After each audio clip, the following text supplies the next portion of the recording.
Bonjour Daniela Banarou. Merci pour votre participation à cette 29e université d'été du MNLE.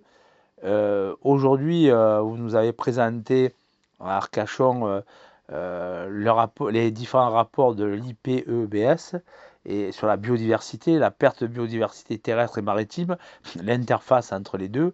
Et donc, est-ce qu'en quelques minutes, vous pouvez nous résumer votre conférence?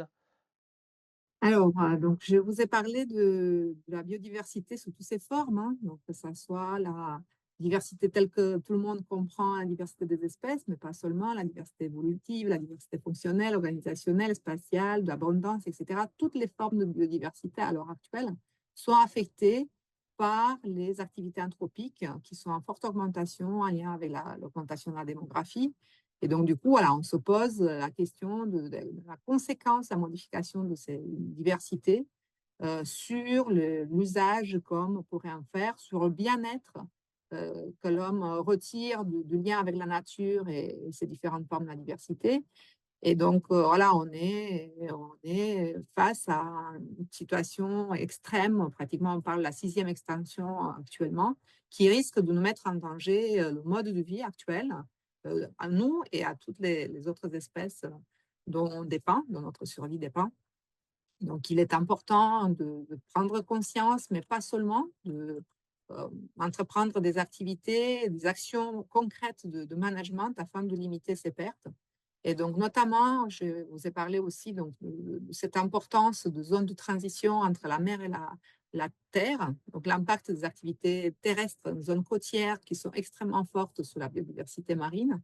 Et donc, du coup, de l'importance de mesures de management qu'on devrait prendre et pas seulement au niveau du discours, hein, parce qu'on en parle beaucoup, hein, c'est vrai que la population est beaucoup sensibilisée, mais aussi au niveau des mesures concrètes qu'on pourrait avoir pour améliorer justement la qualité du milieu, pour réduire notre impact sur les milieux, afin de permettre à toutes ces formes de diversité de se maintenir et parler davantage de sobriété, sobriété de tous les points de vue, hein, de la consommation énergétique, des possibilités de recyclage, parce que toutes nos activités sont liées. Donc, il ne faut pas avoir l'impression que les activités terrestres se font d'un côté, les activités marines se font de l'autre côté.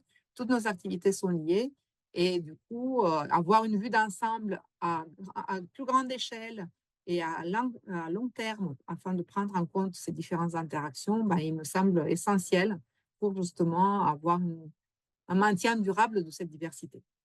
Merci pour ces précisions qui vont me permettre de renvoyer nos auditeurs et nos lecteurs vers la conférence qui est en ligne sur la chaîne YouTube du MNLE.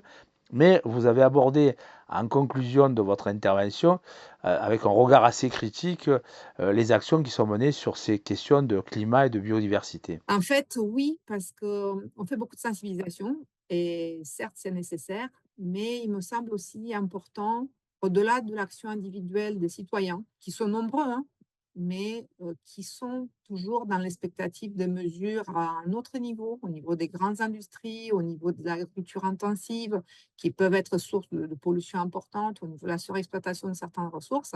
Mais on attend aussi, en tout cas, ce discours, ce que j'entends autour de moi, ou parfois face à des propos scientifiques, ce que les gens nous disent, OK, nous on fait des efforts, mais il faut aussi qu'il y ait des efforts qui soient faits à un autre niveau et qu'il y ait une véritable volonté politique pour que ça change. Donc, l'éducation et la sensibilisation, oui, OK, mais ça, c'est pas suffisant. On a besoin des actions concrètes qui aillent bien au-delà de ça, même si parfois ça demande la mise en question de certaines pratiques qu'on a l'habitude d'avoir au niveau de l'industrie ou de l'agriculture actuelle telle qu'on la connaît. Merci à Daniela pour tout ce travail que vous avez fourni, pour votre collaboration et j'espère qu'on se retrouvera bientôt au travers de votre travail sur le delta du Danube que nous publierons dans la revue Naturellement dans un prochain numéro. À très bientôt.